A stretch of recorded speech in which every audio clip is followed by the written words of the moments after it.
사랑하는 축복합니다. 우리 유초등부 친구 여러분, 이제 한 주간 마무리 짓는 토요일입니다. 내일 거룩한 주일 이제 또 함께 예배하게 될 텐데요.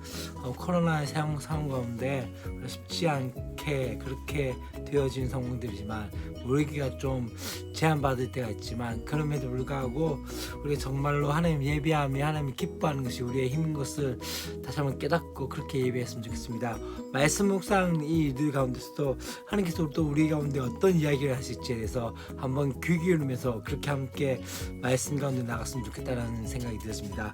오늘 우리가 함께 볼 말씀은 예레미야 32장 16절부터 25절까지의 말씀입니다. 앞에서 어떤 이야기가 나왔죠? 바로 아나돗의 땅을 사게 되어지고 그것을 이제 가지고 있는 그 모습들을 보게 되어집니다. 이제 이 예레미야는 이 매매 증서를 바룩에게 넘겨준 뒤에 어떻게 합니까? 기도하기 시작합니다. 사실 지금 유다 백성의 그 처참한 현실 앞에서 기도하는 그 모습들이 바로 오늘 말씀 가운데 나오고 있는 거죠. 먼저 그가 기도했던 것은 무엇입니까?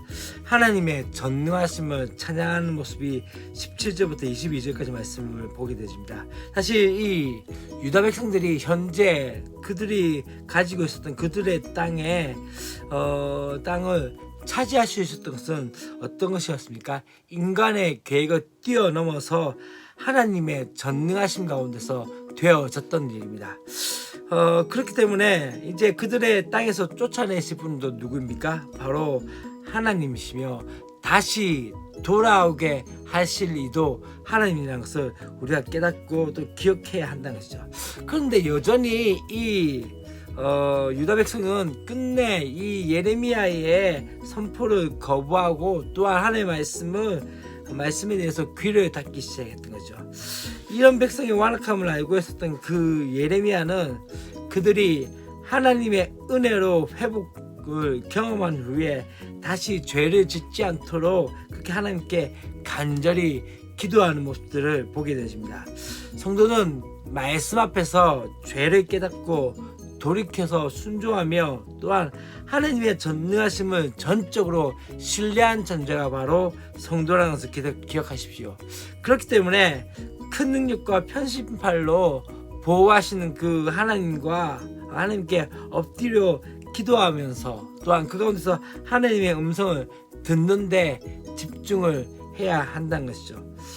어쩌면 그것은요, 또 말씀에 대한 순종과 간절한 기도를 통해서 하나님의 일하심을 일상에서 매일 경험할 수 있는 것들이 되어진다는 것이죠.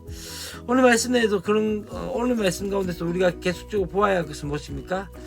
하나님께서 신실하게 어떻게 일하시는지 그것을 보면서 또한 그 가운데서 되어질 일들을 보면서 함께 나가야 되지 않을까라는 생각이 들었습니다.